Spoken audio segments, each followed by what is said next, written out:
This film, Dividing Line, is about a woman who has an abusive husband, and the story really begins in the moment he first hits her.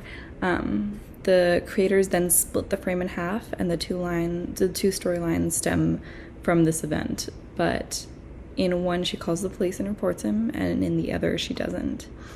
I think it's really interesting to see how differently her life progresses in each story, and I think it's so powerful for women to see that leaving is possible, and it's so important, and advocating for yourself is so important.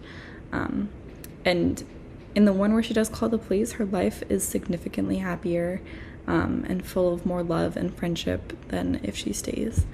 I think this was a great film idea, and I love the way they did it. It was very unique and really interesting to watch.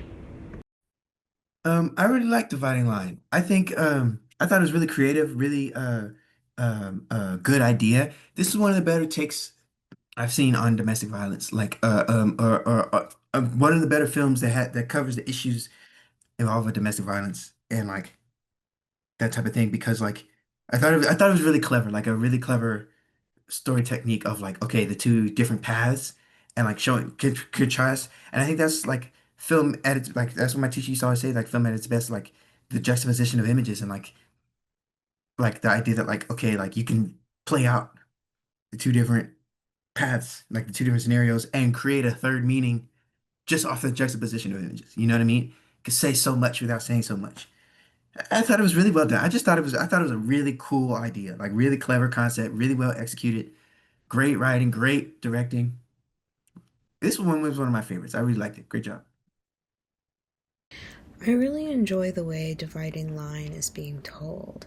It's not very forth-putting in letting you know which one is reality and which one is a dream or perhaps a state of fear, a nightmare, perhaps. We get this nice balance of conversation topics of relationships and this line of abuse and why women oftentimes don't leave so easily out of these dynamics and relationships.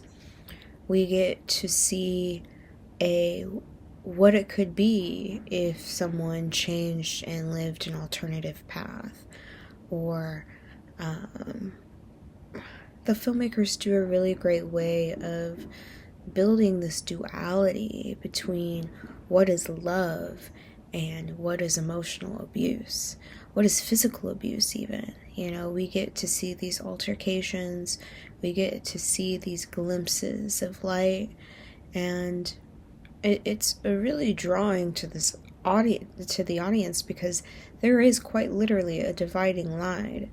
We get to see these realities side by side playing in real time.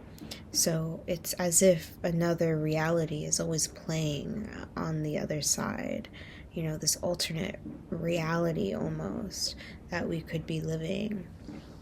And so, I mean, the characters, the actors do a great job in building this world and making it engaging, and your eyes flow to the right of the screen, and then all of a sudden, you know, something happens on the other side that's pulling and gravitating your direction, and it's this, you know, battle between two worlds, these two worlds pulling at you constantly. And I think that does a really great job in just describing of how these push and pull of relationships are, because the fact of the matter is a lot of the times in these abusive dynamics, they do start with this almost illusioned world that the abuser ultimately, builds before they destroy.